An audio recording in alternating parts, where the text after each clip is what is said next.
Assalamualaikum warahmatullahi wabarakatuh. Bismillahirrahmanirrahim. Rabbi shrah li sadri wa yassir li amri wahlul 'uqdatam min lisani yafqahu qawli. Allahumma shalli wa sallim wa barik ala sayyidina Maulana Muhammadin wa ala alihi wa sahbihi ajmain amma ba'du. Ketika manusia mengatakan mampu-mampu, sebenarnya ada sekian hal yang manusia itu tidak ikut melakukannya, tidak ikut menciptakannya. Misalnya kue nyuber, supirana enak, punya pengalaman. Tidak kecelakaan karena apa? Nyuber kue enak, mobilku normal. Mobilmu normal lah, wabrak mobil ya mabuk. Apa? Nah di sini ini manusia dituntut, diingatkan terus. Kamu itu butuh Allah, rahmat Allah itu yang melindungi kamu, bukan keahlian kamu, bukan kecakapan. Karena tanpa itu semua tidak bisa, semuanya Allah. Ya, tapi manusia tadi, gara-gara misalnya tadi mobilnya normal, dia punya keahlian nyuber, terus mengklaim kalau keselamatan dia itu karena hati-hatinya dia, karena mobilnya normal. Padahal ada sekian catatan yang menjadikan dia selamat dan semuanya itu kudrahnya Allah Subhanahu wa taala. Misalnya gak ditabrak wong mabuk, gak ono gempa, gak ono bumi merekah. Misalnya kita pintar nyoper lah terus bumi memangap terus kita kecemplung nggak apa-apa. Kemudian daerah-daerah kayak ya rasa tak sebut nomor orang. Kira tahu muka siapa ya, mari tak sebut nomor yang ngeri. Intinya Indonesia aman, tapi kita tenang aja satunya aman kabeh ono sing aman. Ora usah kuwatir likuifaksi, ora usah kuwatir meteor jatuh, enggak ya potensi no? Potensi semua. Sehingga ini sedikit saya ijazahkan. Suatu saat kata Rasulullah, saya yang Mu'ad melihat kamu hanya sejengkal di depan para ulama ketika nanti di akhirat. Terus Mu'ad tanya, Rasulullah tanya, kenapa kamu hanya satu jengkal dengan derajatnya para ulama ketika sowan Allah? Jawabnya Mu'ad, kamu punya amal apa? Jawabnya Mu'ad, ya Rasulullah, saya tidak pernah melangkahkan satu kaki, kecuali saya tidak pernah yakin apa bisa melangkahkan kaki yang satunya. Dan saya tidak pernah mengunyah satu makanan, kecuali saya juga tidak pernah yakin apa bisa menelannya. Dan saya tidak pernah bernafas satu nafas, kecuali saya tidak yakin apa bisa nafas berikutnya. Saking dia tergantung ta'aluk semuanya sama kudrahnya Allah Subhanahu wa taala. Kalau kita ini kan sok. Kalau makanan sudah di depannya kayak pasti bisa makan. Kalau dia sudah sehat jalan seakan-akan pasti bisa meneruskan. Padahal 0, sekian detik melaku dihantam mobil ya selesai. Misalnya stroke ya selesai dan bisa jalan. Sehingga para wali-walinya Allah itu orang yang filah gotin min lahadotagi, setiap kedipan dia, setiap perilaku dia itu hanya ta'aluk ambil Allah Subhanahu wa ta'ala. Itu yang disebut ya ayyuhan nasu antumul fuqara'u ila. Nah, kemudian resiko makom ini, ya semua makom tak ada resikonya. Resiko makom ini itu biasanya dia lupa doa. Kenapa lupa doa? Karena doa itu terdefinisikan. Tak wari ilmu hakikat terus rumono wis ra paham lah tak ulang no. Ya resiko ilmu saya ingatkan. Ilmu itu kan ada dua. Ada ilmu yang karena didefinisikan. Dan itu akhirnya menjadi masalah. Sebenarnya ilmu itu tidak perlu definisi. Kedua ilmu yang kita rasakan. Misalnya gini, kalau sama saya tanya. Kamu pernah nggak minta jadi punya uang banyak? Nggak tanya. Pernah nggak minta? Terus artinya minta itu apa? Terus kita mendefinisikan. Menengadahkan tangan. Bilang ya Allah saya minta uang banyak, saya minta ingin beli mobil, itu namanya apa? Tidak jauh saja, doa kan? Itu kesalahan kita mendefinisikan doa itu, misalnya menengadahkan tangan dan memohon dan menyebutkan permohonannya itu terus disebut doa. Tapi kalau menurut Allah, sistem tubuh kamu yang menghendaki punya mobil, sistem tubuh kamu yang ingin punya uang banyak, reaksi tubuh kamu yang terhinakan karena ditagih orang atau butuh uang. Ini menurut Allah ya sudah kamu itu peminta-minta. Saya ulang lagi ya. Sehingga menurut Allah kamu minta tidak minta ya tetap berstatus peminta, pengemis. Nah, orang-orang yang sudah wusul, meskipun itu kondisional ya tidak selalu. Itu ya dia pikirannya mengadahkan tangan apa enggak ya sama saja tubuhnya merasa minta sehingga dia tidak perlu mengekspresikan minta. Nah, terus orang yang fikih bilang seperti itu tuh sombong, wong kok gak tahu dungo. Sebetulnya keliru vonis orang fikih. Bagaimana mungkin dikatakan sombong? Dia reaksi tubuhnya, elemen tubuhnya sebetulnya meminta. Dia tidak berkategori meminta karena ilmu kadung didefinisikan kalau minta itu yang seperti ini. Itu kan lama. Nanti kalau suatu saat Indonesia yang kuasa itu terlalu NU atau terlalu yang tidak NU, lama-lama ada definisi. Misalnya yang dikatakan tahlilan itu apa? Ya bid'ah, Nabi tidak pernah tahlilan. Sahabat gak pernah nahlilin Nabi, malah nggak ngaji Nabi jadi tahlil. Mana nih tahlilan jalukno sepuro mayit, ngaji Nabi jalukno sepuro. Sehingga dengan tradisi itu tahlil itu masuk definisi bid'ah karena nggak pernah dilakukan sahabat dan para tabi'in. Ya salahnya kamu definisikan. Tapi kalau udah kamu definisikan, diarani tahlil, ya mau la ilaha illallah. Terus mungkinkah satu bacaan la ilaha illallah dilarang? Wong ra oleh maca kalimat tauhid. Jadi misalnya tahlil iku nafadno kalimat tauhid. Mau ketok orang ora iso dilarang tapi nak tahlil iku mitung dinani mayit kaya budo. Sakane kriminal. Enak. Ya sudah seperti itu. Makanya banyak orang salah itu karena ilmu kadung didefinisikan. Nah, definisi itu sebenarnya tidak mengikat dalam banyak hal. Ini penting saya utarakan. Ya karena seperti itu. Makanya itu masalah-masalah besar antara kita dan firqah-firqah yang lain, masalah ahli sunnah, terus masalah yang lain-lain. Memang ya sudah seperti itu. Ya saya ulang lagi ya. Ketika Nabi Ibrahim mau dibakar Namrud, itu masyhur cerita itu. Dan kemudian jadi Nabi namanya Habib Syahid. Habib Syahid itu sebetulnya hanya ngutip Habib Abdul Haddad. Jadi syair itu sebenarnya ada di Diwanul Haddad. Apa? Diwanul Haddad. Diwanul Haddad itu syair-syair Abdul Haddad ketika beliau usul, beliau mukasyafah. Terus bagian dinyanyikan Habib Syahid terus jadi populer. Saya ulang lagi ya. Tubuh kita, misalnya kamu lapar, perut kamu kan mereaksi minta makan. Andaikan kamu itu Tuhan, kan kamu tahu bahwa perut kamu itu minta makan. Tanpa kita bilang ya Allah saya minta makan, Allah tahu kalau reaksi tubuh kamu minta makan. Sehingga orang yang tidak minta pun asal makomnya makom yang ikror, mengakui kalau dia butuh, ya namanya sudah minta. Tapi fikih kadang mendefinisikan sing darane minta itu hanya madhep qiblat terus menengadakan tangan dan sebagainya. Ya sudah kita sebagai orang pengikut ya yang ikuti fikih, yang ikuti tasawuf sebetulnya itu definisi yang sepihak. Sehingga ketika Nabi Ibrahim mau dibakar Namrud, masyhur itu cerita itu. Beberapa hari mungkin bulan-bulan orang disuruh Namrud cari kayu sebanyak-banyaknya. Ketika kayu sudah terkumpul mungkin satu lapangan, Ibrahim mau dibakar. Pegawai Namrud itu bingung caranya nguncalo Ibrahim. Mereka saking gedene napa? Api. Nak dincalo kok ado iku ratok tengah. Nak diparekno iku kepanasan. Masyhur. Terus setan zaman iku ora akeh dadi setan tenan. Saiki kan duplikate sak akeh dadi setan ra tau muncul. Wong duplikate wis napa? Akeh.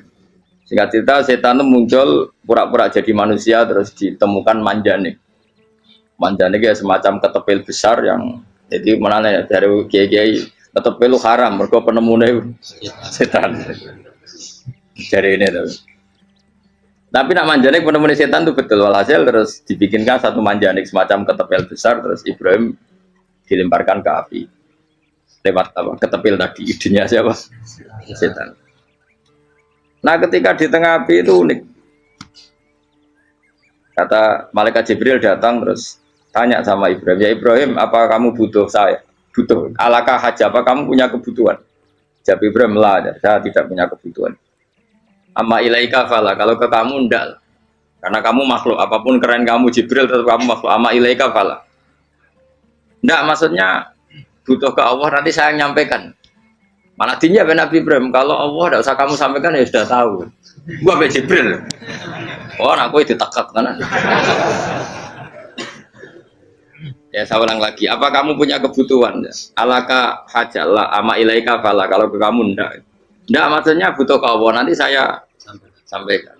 Karena Jibril yang mentang-mentang dekat sama Allah dan tukang memberi informasi. Tapi kata Ibrahim, kalau ke Allah sih nggak perlu kamu, dia sudah tahu. Nah itu terjadi nadamanya Habib Abdul Haddad Masyhur itu apa? Hasbi min su'ali ilmuhu bihali. Jadi cukup ilmunya Allah itu menjadikan saya tidak perlu minta. Hasbi min su'ali ilmuhu bihali. Jadi ada kondisi tertentu yang para wali itu, saya ulang lagi, kondisi tertentu yang para wali itu ya tidak minta. Tapi kalau itu ditiru jenengan semua ini jadi keangkuhan. Kenapa? Wes ora ndonga tangane ditenangano, atine ora eling pangeran, kan akhirnya tak jaluk tenan. Jadi aja niru wali-wali. Nah, wali-wali itu kan misalnya tangannya tidak menengadah tapi semua sistem tubuhnya merasa butuh sama. Saya itu pernah gitu. Tapi itu kondisional dan saya juga ngulang tidak mesti bisa. Ketika saya umroh itu pernah saya ada satu kondisi itu doa ya di putaran pertama dos. Di putaran pertama saya berdoa ya agak banyak di multazam. Putaran kedua mau berdoa sudah tidak berani lagi. Sampai ke-7. Hari kedua ya tidak berani, hari ketiga tidak berani. Nah seperti itu tidak bisa dibuat-buat meskipun saya juga agak ingin. Tapi ya pas itu ya nggak bisa. Gara-gara itu korban kitab hikam, ya kitab hikam yang terkenal. Kitab hikam itu pernah cerita gini. Rubbama dallahum al-adab ala tarkit tolak. Terus di antara makalahnya itu wa inna ma yunabbahu man yajuzu alaihil ikhfal. Tapi kamu jangan niru dosa kan. Tapi jangan ingkar ilmu ini tambah dosa oke. Jadi niru ya dosa, ingkar ya dosa. Jadi ada seorang wali kata hikam. Kadang-kadang seorang wali itu mau doa diulang itu sungkan. Kenapa? Yang perlu diingatkan tuh yang potensi lupa. Allah kan masih ingat doa kemarin. Lalu itu gara-gara saya sebelum umroh itu mensinau kitab hikam itu agar fidrullah.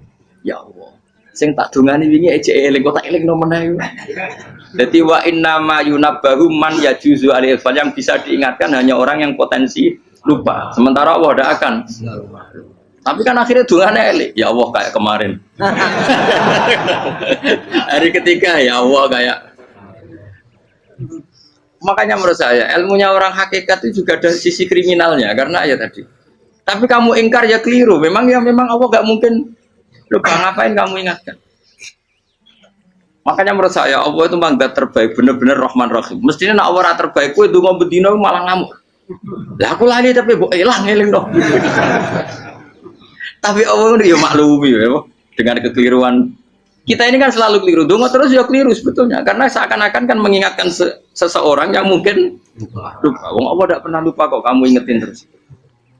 Atau kamu menggurui Allah, yaitu ya Allah nang sebadani kalau di duake, padahal nggak mesti maslahat bagi kamu.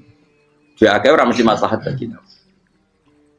Maka ada sekian contoh yang wali itu dibully pangeran. Saya sering cerita, banyak cerita wali itu dibully pangeran, digarap ya pangeran. Ini gara-gara salah dewi. Saya pernah cerita dan itu ada di hikam betul di kitab itu. Ada wali itu tukang hamal itu manol di pasar, itu tukang angkut. Jadi kalau ada orang bawa barang berat diangkut dia, terus misalnya kalau dulu mungkin ya ke kereta atau ke singkat cerita terus diupahi. Saat dapat apa dia pasti pulang karena dia hanya butuh makan satu piring, karena dia tirakat makan satu piring untuk ibadah 24 jam. Singkat cerita dia ngeluh ya Allah. Kamu tahu, engkau tahu, saya ini pecinta engkau. Saya ini hanya butuh makan satu piring untuk kuat sholat. Tapi kenapa harus jadi juru manol? Berilah saya rezeki yang tanpa kerja. Nah, selang sekian hari dia dituduh maling, terus di penjara, terus dapat rezeki tanpa kerja. Dia ya Allah kenapa jadinya gini? Kan kamu minta rezeki tanpa kerja. Ya itu penjara itu rezeki tanpa kerja kan. Jadi Allah memperlakukan para walinya itu memang unik. Ya kadang dibully. Sehingga dalam cerita-cerita kenabian, kata Qadiyat itu, nggak ada orang yang sering dibully Allah kayak nabinya. Karena nabi itu orang yang dicintai Allah. Jika salah sedikit saja itu, cara pangeran itu, cara kampus itu digarap, suka dipelonco, salah sedikit. Misalnya begini, Nabi Yakub itu kan nabi. Dia mungkin nyon jauh nggak tersadar, nyembelih apa itu anak sapi itu di depan indukannya. Ya beliau mungkin spontan saja, Pak. Kalau kamu yang melakukan pasti tidak ada hukumannya karena Allah tidak pati peduli sama kamu, sudah lah. Artinya nggak peduli, salah pantas saya nggak jelas ya gitu. Tapi ini Nabi. Ketika itu terus indukannya sapi tadi, ya Allah, Yakub itu kekasihmu. Saya tidak berani sama dia karena dia kekasih. Tapi saya tetap menuntut keadilan. Dia harus merasakan susahnya dipisah dengan anak. Meskipun dia tidak nuntut rasanya roh anak sebelah, itu tidak ada se ekstrim itu. Sapinya itu hanya nuntut, ya Allah, dia harus merasakan sakitnya terpisah dengan anak. Akhirnya Allah menciptakan Yakub mengalami terpisah dengan Nabi siapa? Yusuf. Itu kalau kata qadiyat, itu kalau yang melakukan tidak Nabi pasti nggak dibully Allah, dibiarin. Karena Nabi ini yang melakukan. Nah. Terus ini Nabi Yusuf lagi, mana rasa daftar wali berat. Nabi Yusuf itu di penjara itu karena terdolimi apa karena memang dia salah? Terdolimi. Dan ya Yusuf itu Nabi. Nabi Yusuf itu Nabi betul memang benar-benar. Meskipun ganteng dia Nabi. Syaratnya Nabi ganteng kira-kira mlebu. Nabi itu harus ganteng, enggak boleh. Nabi elek ora oleh. Karena Allah izin di kekasih kok kriting elek. Allah ya di selera dadi. Kabeh Nabi mesti yang paling ganteng di kaumnya, yang paling nasak. Enggak boleh Nabi kok pesek, kriting, enggak boleh. Tapi kalau sudah jadi orang soleh oleh. Tapi kalau Nabi enggak boleh. Enggak. Nabi Yusuf bukan, masyhur kan cerita Nabi Yusuf dengan siapa? Zulaikha. Dan belum ada orang dalam keadaan darurat masih cerdas kayak perempuan. Jadi singkat cerita, ketika Yusuf diajak Zulaikha selingkuh gak mau kan keluar dari kamar. Dalalah kebetulan wa alfaya sayyidah rajal. Itu si Zulaikha tadi spontan langsung bilang, wahai suamiku, apa hukuman orang yang ingin menodai keluargamu? Itu wong wedok. Padahal dia agak terencana, dia pun gak bayangkan kepergok suaminya. Itu dalam keadaan kepergok itu masih cerdas. Suamiku, apa hukuman orang yang mau menyelingkuhi keluarga Anda? Singkat cerita, suaminya murka, terus Yusuf di penjara, terdolimi. Ketika di penjara, kemudian Yusuf punya keahlian mentakwil apa? Mimpi. Kan tadi suaminya Zulaikha itu tidak sampai raja, ya kira-kira PM atau menteri. Raja itu punya mimpi yang bisa nakwil itu hanya Yusuf. Singkat cerita, terus utusan raja datang ke Yusuf, dan takwilan Yusuf terbukti benar. Tapi Yusuf ini seorang nabi, saya ulang lagi Yusuf seorang nabi, dia tapi ya manusia. Bilang gini ke utusannya, coba bilangkan ke raja kamu, di penjara ini ada orang yang di penjara secara terzalimi, yaitu saya. Tolong laporkan ke majikan. Itu Allah tersinggungnya itu bukan main. Nabi kok lapor makhluk. Itu tersinggung. Nah, kowe kan gak piye. Kowe ngajono proposal ya ora piye. Wis pokoke Allah kowe wis ra piye. Wong sumpen swargane ya ora langsung wae ngono pokoke kira-kira kan sudah tidak perlu ditegur. Makanya fa'an sahu syaitanu dzikra rabbi fala bisa fi sijni bid'asin. Maka Allah mentakdirkan utusan raja tadi itu lupa melaporkan peristiwa Yusuf ke raja tadi. Sehingga raja gak pernah dengar kalau ada orang di penjara karena Allah tersinggung. Wong kowe ku nabi kok lapore ambek penguasa. Ngono tok iku wis Allah tersinggung. Karena dia nabi, gak boleh nabi lapor makhluk. Jadi Allah itu dengan nabi itu sangat-sangat sensitif. Sangat-sangat sensitif. Gue begitu. Terus cerita yang terkenal, meskipun ini nggak ada di Quran, Nabi Musa. Nabi Musa itu pernah sakit gigi. Karena dia mentang-mentang kalimullah, orang yang sering komunikasi dengan Allah, minta ya Allah, tolong tunjukkan obat gigi saya itu apa. Dan ini sama Allah dikasih tahu. Kamu ngunyah suket ini, gitu. rumput ini kamu kunyah, nanti pasti sembuh. Karena resepnya dari Allah ya pasti mujarab, kan nggak ke dokter. Sehingga tidak dikunyah terus sembuh. Suatu saat dia sakit gigi lagi, nggak konsultasi lagi karena masih punya resep tadi kopian apa resep. Dia datang nyari suket yang sama dikunyah tambah sakit. Tanya sama ya Allah ini kan resepnya yang sama, kenapa tambah sakit? Kata Yusuf, kata Allah, kamu itu kekasihku. Ora nak sing ngobati ku aku ra suket sembrono. Semenjak itu Yusuf Nabi Musa nggak pernah taruh resep lagi sudah. Andaikan tuh kamu, pasti Allah juga gak tersinggung. Makanya kata qadiyat, kenapa para nabi sering ditegur itu bukan karena Allah murka, nabi itu beda. Jadi kesalahan kecil atau apa-apa yang menurut kita ada salah itu untuk nabi salah. Makanya di ahli sunnah ada kaidah apa? Mimba bi hasanatil abror sayyi'atul muqarrabin. Pernah dengar kayak apa? Mimba bi hasanatil abror sayyi'atul muqarrabin. Sesuatu kalau dilakukan umumnya orang itu hasanah atau kebaikan, tapi kalau dilakukan para nabi itu salah. Karena apa ya? Saking dekatnya dengan Allah. Saya ulang lagi apa? Mimba bi hasanatil abror sayyi'atul muqarrabin. Jadi nabi itu beda. Nah, para nabi itu orang-orang yang ngalami fikir yang doa resmi kayak siapa tadi? Definisi fikir ya sering. Kayak definisi orang tasawuf yang sering. Sehingga ketika Nabi berdoa ya memang secara disiplin ilmu yang namanya berdoa ya minta Allah dengan mengadakan tangan. Ketika enggak berdoa karena Nabi sadar Allah tidak perlu diingatkan lagi, pasti masih ingat. Gitu. Jadi dua-duanya benar terus. Makanya Nabi itu lam yazal fitaroki, Nabi itu selalu naik derajatnya. Karena pas minta ya benar, pas tidak minta ya. Kalau kamu turun terus. Pas minta itu karena tomak kamu, hadun nafsi kamu, serakah kamu, tapi nggak tahu diri, pantas taura dengan permintaan. Kayak gue misalnya jongo jadi wali, iso Allah tersinggung. Bocah atau tirakat atau jalur jadi wali. Tapi gak dongo ya Allah tersinggung. Kere atau dongo. Jadi orang kalau tidak wali itu sudah keliru terus. Jadi kok di sepuro, tapi tak kira itu akeh. Ya jajal gitu ngajak wali kok sabtu kok dirjelan. Kira-kira Allah tersinggung apa nyembadani? Kira-kira tersinggung. Tapi misalnya kira tahu dongo kepengen kau Imam Syafi'i, apa tersinggung? Bocah ora di idola. Terus piye Gus? Piye kadung salah biasa wis. Wis bakat salah no. Bakat salah. Ini dongane sing gampang kae sing mesti bener Rabbana dzalamna anfusana wa lam taghfir lana wa tarhamna lanakunanna minal khasirin. Saya pernah punya kitab dan kitab itu menurut saya luar biasa. Bahkan ketika adu bully itu, adu cara mahasiswa itu kayak pelonconan itu. Nabi sama Nabi pangeran itu dan itu sekali yang satu salah melakukan disiplin ilmu pangeran itu degradasi. Dan Allah memang mengancam gitu. Kalau kamu melanggar ini, la biton namin diwanin nubuah. Nanti la amkuan namin diwanin nubuah. Kamu saya hapus dari buku kenabian. Tes-tesannya ya lucu, misalnya begini. Kata Nabi Musa kan ditanya. Ketika dia khutbah ditanya orang. Siapa orang paling alim ya Nabi Allah? Sekarang orang paling alim itu siapa? Nabi Musa jawab, saya kan. Ya itu Allah tersinggung karena wong kok mletene ngono. Tapi andai kan Nabi Musa kok jawab Fauzi itu salah, tambah salah meneh. Atau enggak Ruhin, malah salah meneh. Tapi jawab Musa ya salah. Saya Gusti, saya kan. Orang paling alim siapa? Saya. Allah memperingatkan Musa, ada seseorang yang lebih alim ketimbang kamu. Coba kamu harus ketemu dia.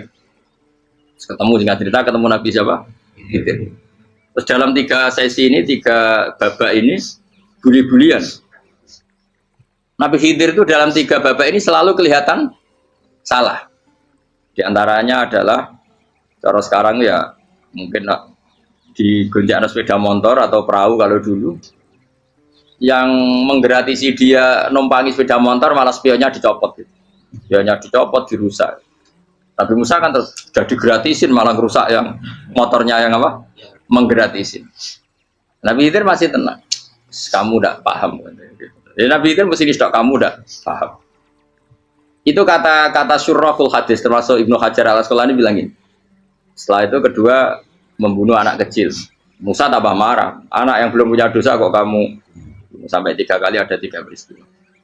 Itu kata syurrahul hadis. Andai kan Musa kok diam tidak protes, maka dia akan disalahkan Allah. Karena dia berarti membiarkan kemungkaran di depan matanya tanpa reaksi. Jadi sebetulnya ketika Musa berontak itu Nabi Khidir, Nabi tenan gitu. Jadi itu kan unik. Tapi berontak itu disalahkan. Jadi angel sandi tes-tesan jadi Nabi itu ya angel. Misalnya kok Nabi Musa itu kayak model santri Jawa Timur. Nabi Khidir salah, nggih nderek mawon. Ya ora nabi jero barang mungkar. Menengae. Berarti yo nabi goblok ngono kira-kira. Makanya memang Musa harus konsisten seperti itu, harus demo terus. Kayak saya misalnya sebagai kiai fikih, kiai ya harus seperti ini cara mulang saya. Enggak boleh saya misalnya terus anut mulang terus tawadhu semeneng itu ora karu-karuan. Jadi andekan Musa kok tidak protes itu malah salah. Ya memang harus. Dan itu Nabi Khidir Nabi tenang. Makanya Nabi Khidir akhirnya respect. Tidak ada hati sebaik Abu Musa. Risi itu gak nyaman ketika melihat kemungkaran. Jadi itu sebenarnya poin. Tapi lucunya Nabi Khidir yang nyalan. Tak ada rasa kok komen tak kok. Tapi ya disalah no.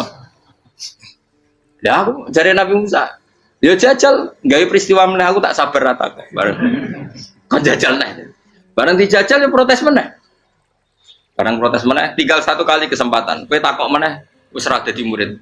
Dikasih kesempatan lagi, ya protes meneh deh umat. Tapi itu justru itu menjadi kelebihannya Nabi Musa karena syarat seorang nabi adalah al-musara'ah ila ingkaril munkar kata Ibnu Hajar Al-Asqalani. Syarat seorang nabi adalah secepat ngengkari sesuatu yang mungkar. Enggak boleh.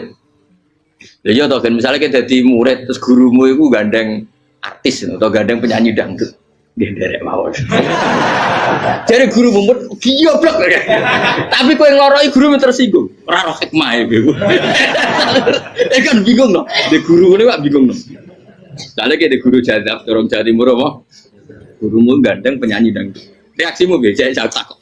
Ayo loh, nah elek kan gak iri. Biasanya nah elek itu ra iri. Sekarang Pak. Sing ayu, sing potensi iri. Kira-kira reaksi kamu itu milih derek mawon apa berontak?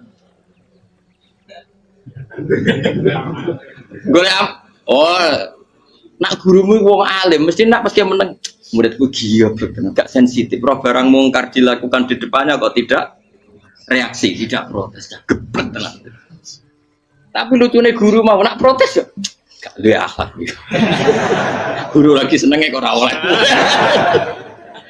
Nah Nabi itu kan buli-bulian. Jadi Nabi Khidir dengan Nabi Musa itu tepat-tepat.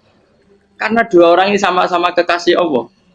Itu Nabi Musa justru barokahnya itu dia tidak pernah kelasmennya di bawah Nabi Khidir. Semua ulama sepakat kelasmennya Musa tetap di atas Nabi Khidir. Sehingga yang berlaku ya tetap ilmunya Nabi Musa bahwa membunuh anak kecil tidak boleh, merusak perahu milik orang lain tidak boleh. Karena Allah tetap lebih respect dengan ilmunya Nabi Musa. Nabi Khidir tetap ilmunya nggak dipakai, meskipun dia disebut hakikat. Karena ilmunya Nabi Khidir ngani ngoyo wong ape mutusno ngenteni nginceng loh mahfud. Lah sing iso iku sapa? Barang ra mungkin kok. Makanya Nabi Khidir terakhir menutup kalimatnya wa ma fa'altuhu an amri. Dzalika ta'wilu ma lam tasbi alaihi sob. Aku dhewe nglakoni ini ya ora roh, wis ditakdir nglakoni ngene wae. Dadi Nabi Khidir ya ora paham. Jadi wa ma fa'altu an amri itu terakhir kira-kira artinya saya sendiri tidak melakukan ini karena inspirasi saya sendiri atau keputusan saya sendiri. Tahu-tahu saya ditakdir melakukan. Karena pas itu Nabi Khidir disetting semuanya dengan ilmu hakikat. Yaitu bayi tadi memang kutiba kafiron. Kutiba kan apa? Kafiron. Memang dia nanti kalau umur nganti tua ditakdir mati kafir. Daripada mati kafir nanti ya sudah mati sekarang. Tapi nggak mungkin kan ada syariat daripada soben beling pateni kecil. Ya ora syariat, tetap ikut Nabi Musa. Makanya kata Ibnu Hajar Al-Asqalani itu uniknya Allah sama para wali-walinya. Wali ku klirullah itu tuh disenengi pengen. Terus pengenan nabi-nabi ini yo kecil-kecilan, yo panjenengan wong. Terus keempat kan. Tadi kan saya punya contoh 3, ini contoh keempat, ini terakhir. Akhirnya kok ilmu meracu cukup malah bingung enggak. Nabi itu minggat itu boleh enggak? Tanpa pamit, minggat itu pergi enggak pamit itu boleh enggak? Enggak boleh. Rasulullah meskipun kayak apa disakiti di Mekah itu enggak pernah minggat, enggak pernah hijrah. Saya ulang lagi, karena butuh izin. Tapi Allah pernah punya kekasih yaitu Nabi Yunus. Nabi siapa? Yunus. Itu Quran meredaksikan ya abako. Abako itu terjemahnya apa? Minggat. Kalau pergi itu dahaba. Tapi ini Allah meredaksikan itu abako. Abako itu ya minggat. Nabi Yunus itu dakwah di daerah Nainua. Ya, Nainua itu ya Babylon sana. Kampungnya namanya Nainua. Ya daerah Babylon. Babylon itu kalau di geografis modern ikut Irak. Ikut mana? Irak. Jadi Kufa, Basra, Babylon. Terus siapa itu yang ngalahkan pasukan Yahudi dulu itu Buktanasor, Hebukat Nazir itu ikut mana? Babylon apa? Babylon. Bama unsila alal malaka ini di Babila Harut Amar. Makanya kalau ulama-ulama melihat Irak kacau sampai sekarang itu tidak kaget. Irak itu ardun mal'una kalau di kitab-kitab, bumi yang memang sudah terlaknati mulai dulu. Sehingga ketika ada kasus Saddam Hussein sekarang itu ulama tidak kaget. Zaman Rasulullah Sugeng itu Irak itu termasuk sudah bumi yang guna keazala. Jadi di sana pasti banyak fitnah.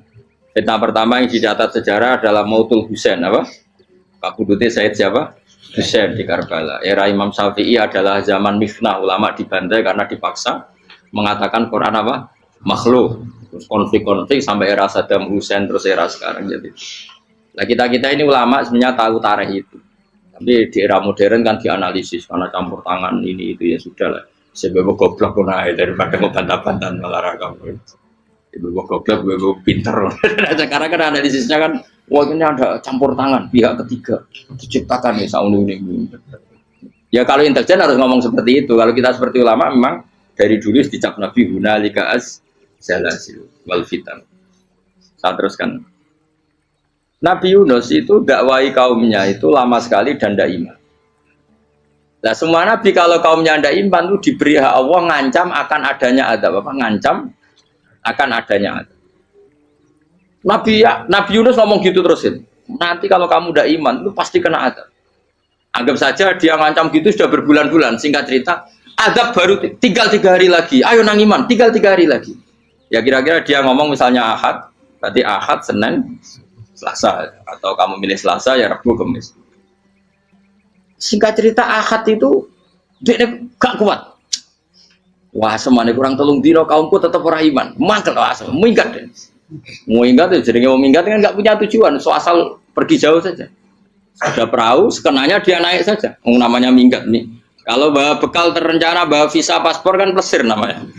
Jadi minggat tuh ya gak, ya sekenanya gak persiapan. Singkat cerita sampai ikut perahu nelayan tadi terus zaman itu ya ada mitos kalau ada gelombang yang nggak wajar pasti ada orang minggat. Terus ditanya siapa yang minggat, Nabi Yunus kan orangnya jujur saya katanya. Gitu. Ya sudah yang minggat terus dicemplung gitu. Ya, terus ada yang agak baik ya jangan gitulah. Ini kan kita semua butuh selamat. Dudi dulu. Terus Dudi satu lagi ketemu Yunus. Coba mungkin salah udahnya Dudi lagi ketemu sampai 3 kali ya ketemu Yunus. Makanya fasahama fakana minal mudhadis diuji dia kalah kemudian tenggelam. Fal taqamahul khutu wa huwa mulim. Terus dia diuntal ditelan oleh ikan nun. Di situ ikan nun digambarkan saking besarnya itu. Dan ini uniknya Allah sama kekasihnya. Sudah Allah menyalahkan tapi unik. Ikan ini kan itu sama Allah dikasih instruksi. Kamu nggak boleh makan dia kekasih saya. Terus ketika di tengah di perut apa? Ikan dia kegelapan terus Nabi Yunus cita-citanya satu ya Allah kalau saya sumpah kiri saya tidak bisa baca tasbih akhirnya sama Allah disulap perut ikan itu jadi masjid jadi dia di dalam perut ikannya santai saja tetap wiridan santai fana ada fi dzulumati alla ilaha illa antas fanak ini kuntum nadal ya dia santai aja wiridan karena perut ikan bagi dia adalah masjid ya dia disalahkan Allah karena abako tadi minggat hijrah tanpa pamit. Tapi juga dibela-belain Allah, ikan tadi tidak boleh nelan. Ini perlakuan Allah sama orang yang bikin. Tapi karena dia Nabi uniknya apa? Dino Ahad itu kaumnya do nginceng ngomel Nabi Yunus. Rame-rame nginceng. Lucunya cara nginceng gini. Nak Yunus neng omah berarti bodoh nih. Wong ngomel ana adab kok dene tengok. Buareng dinceng Nabi Yunus tuh gak ada. Oh tenan ono adab. Mulane wonge rawani neng omah. Itu uniknya pangeran. Jadi umpama dekne ora minggat yo salah. Umpama dekne ora minggat berarti kaume jane apa ono adab ono gempa bumi likuwi faksi kok dekne ning omah. Lah nek ono tenan ra mlayu, nyatane gak mlayu. Jadi mbok Allah didesain minggat. Tapi nek minggat yo disalahno Nabi yo ora pamit. Makanya masyhur saya itu punya kitab karangannya Habib Alim Alam, babanya Habib Anis, Habib Ali bin Husain yang ngarang apa? Ali bin Muhammad bin Husain karang yang disebut duror itu diantara doanya gini tapi jangan tiru loh, gue rawali bro. Aku rawani niru cuma saya hafal secara ilmu tapi saya tidak berani waj'al sayyiati man ahbabta ya Allah jadikan kesalahan saya itu kesalahan orang yang kau cintai terus pokoknya salah lagi jadi pengiran kadung seneng salah lagi sampai wae seneng waj'al sayyiati man ahbab terus kalau gue lah dimanja wong tuamu anak paling disayang salah gue lucu kok cah cilik Wes seneng caci ini, salah weh. Cano gelas ya lucu, tiba ya lucu. Tibane cah tuwek-tuwek. Bocah jelalatan mulane tiba. Nah itu barang kau penginceng omahe Nabi Yunus gak ono wong. Wah, berarti adab mau turun betul. Andai kan adab tidak jadi turun, pasti Nabi Yunus berani di tenang. Wes barang mulai malam Kemis, adab itu sudah kelihatan. Ada puting beliung, ada apa, sudah jelas pasti ada adab. Kaum yang lapangan tobat finish. Secara bal-balan menit-menit apa? Terakhir. Wah, itu agak pengen ditompo tobatnya. Wes gak sido tak adab wong kowe tobat. Singkat cerita Nabi Yunus hari ketiga atau apa dia selamat. Pakai versi yang umum saja. Selamat faltaqamaul hutu bahwa falaula annahu kana minal musabbihin la bisa fi batni ila yaumi yub'atsun. Akhirnya dimuntahkan sama ikan don tadi terus dia keluar. Barang keluar tanya-tanya kabar gimana kabar kampung Nenua, baik-baik saja. Kabar awani mulai karena dia tahu kalau orang bohong itu dihukum mati. Padahal dia bohong katanya Kemis itu ada adab, ternyata kampungnya baik-baik. Padahal baik-baiknya karena mereka jadi masyarakatnya nyari dia karena mau iman. Si nabinya agak berani pulang karena nanti dihukum mati. Aku pangeran nabi kekasih itu dia pangeran ya bully gitu. Oh itu gue beda-bedaan, wong kekasih pangeran, aku yang ngerti pintu langsung diatap. Jadi pangeran kekasih gue beda, orang koyo. Akhirnya biru seramani mulai. Wah nak mulai aku disiksa. Perkara nih, kalau pembohong itu dihukum mati. Masyarakat yang golek tenan, mergo nalem Kemis ku ono adab tenan. Cuma terus do tobat. Disebut falau laka nas qaryatun amanat fanafaha imanuha illa qauma